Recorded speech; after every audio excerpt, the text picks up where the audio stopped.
গাজীপুর ছাড়া বাকি 63 জেলায় উমর বয়কট। अच्छा রুকো যারা মালয়েশিয়া আসার পর আমি যে হোটেলে উঠছি এই হোটেলে আমি রুম নিছি 64 তলায়। মানে 63 তলা পর্যন্ত আমি চাইলে কিন্তু নিতে পারতাম, কিন্তু 63 জিনিসটা আমার জীবন থেকে বয়কট হয়ে গেছে। এর লেগে আমি 64 তলায় রুম না নিছি। আসলে গাইস উমর একটা মাল, কোন জায়গা থেকে কোথায় বাসটা দিতে হবে সেটা তোমার থেকে ভালো কেউ জানে না।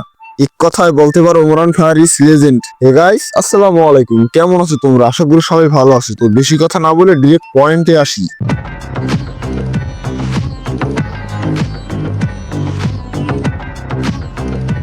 গাজীপুর ছাড়া বাকি 63 জেলায় উমর বয়কট। এই হোগা মারছে বোতল বিল্লাল বলে কি? মানে ভাই গাজীপুর ছাড়া আর বাকি 63 জেলা কি ওর বাপদাদার সম্পত্তি নাকি? ও যে বলে বাকি 63 জেলায় ওমর বয়কট। উমরের কিছু ফ্যান ফলোয়ার, আমরা ঠাকুরগাঁও আসছিলাম, ফান্ড কালেক্ট করতেছি, মানবিক কাজ করতেছি, বাট তারা আমাদের এখানে ডিস্টার্ব করছে, সিনক্রেট করছে। আমরা 22,000 টাকা তুলতে পারছি, এখানে হয়তো লাখখানিক টাকা বা আর 100 টাকা হলেও বেশি তোলা যেত। এন্ড উমর এটার মধ্যে জড়িত।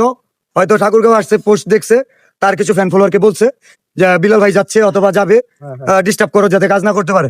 গাইস এই যে বলছে মানবিক কাজ করছে এটা ভালো কথা, কিন্তু এই যে ওমরের ফ্যানদের নামে যে মিথ্যা অপবাদ দিল সবই মানলাম, কিন্তু কিন্তু কিন্তু ভাই তার প্রমাণ কই? মানে ভাই বিশ্বাস করো আমি চিনতে আছি এই হালায় কি গাঞ্জা গঞ্জা খায় নাকি? ভাই শোনো, যদি গাঞ্জাই না খায় তো তাহলে লিচু গাছের পাতা 1,000 টাকায় বিক্রি করতো না। আর যেদিকে ওগুলো কিনছে ভাই আমি চিন্তা করি তাদের ব্রেন কি আদাও মাথায় নাকি পুটকিতে? তো গাইস এত কথার মাঝে এখন বেল্লালকে নিয়ে আমার একটা ছোট্ট কবিতা আছে, সেটা হলো কাঁচা রাস্তা পাকা রোড, মাল খাইয়ে ওভারলোড, বেল্লালের নানি চোখ। শয়তানের সব ভেতরে আয়। আমি বলতেছি আগামী 24 ঘন্টার মধ্যে উমরের ফ্যান ফলোয়ারদের দৃষ্টি আকর্ষণ করছি, ওরা কি করবে জানি না, বাট উমর যদি এটা নিয়ে কথা না বলে, মাফ যদি না চায় ওর ফ্যান ফলোয়ার, গাজীপুর ছাড়া বাকি 63 জেলায় উমর বয়কট। কেন রে খানকির পোলা, মানে তুই কে ভাই? তুই আসলে তুই কে? তোর কাছে ওমর হুদয় মাপসাই আর কি বললি ওমরের কিছু হলে তুই দায়ী না? তাহলে আমি বলি শোন মাদার চোদ, তোর মতো আরে দূর, তোর মতো কি, তোর থেকে বড় বড় ঢোল ওমরের চুল ধরে টানাটানি করছে কিন্তু কেউ একটা বালও ছিঁড়তে পারেনি। আর সেখানে তুই তো কোন জায়গার কোন চোদন বেল্লাল, যে বেল্লালে মানুষ 1 বছর আগে হোগাও মারতে না। সঠিক বলেছেন, আপনার বুদ্ধি ভালো। গাইস সত্যি বলতে আমি চাইছিলাম না ভাই এই ভিডিওতে গালি দিতে, কিন্তু ভাই না দিয়ে আর পারলাম না। ভাই জীবনে কত ধরনের বুকচোদ দেখলাম, কিন্তু এই হালার মতো আত্মগোল শুধু আমার জীবনে আমি এই প্রথমবার দেখলাম।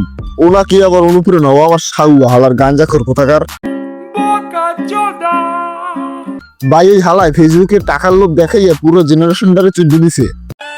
ওই শালায় নাকি মানবতার ফেরিওয়ালা। মানবতার ফেরিওয়ালা আমাদের। আরে ভাই তোর সামর্থ্য আছে তুই দে ভাই। একলাই দে। 10 লাখ টাকা একলাই দে না। তুই যে ভিক্ষা করছিস একলাই দে। একলাই দে। গাইস এখানে মনিরের কথার সাথে আমি একমত। বিল্লালের যখন এতই টাকা তাহলে ও কেন 64 জেলায় গিয়ে ভিক্ষা চোদায়?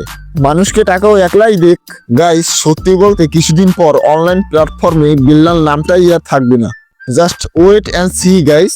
ভিডিওর মধ্যে বেল্লালের কিছু অবৈধ সন্তানরা গালি দিতে পারে, তো তাদেরকে বলি আই এম এ রোস্টার, সত্যের পক্ষে সবসময় আছি।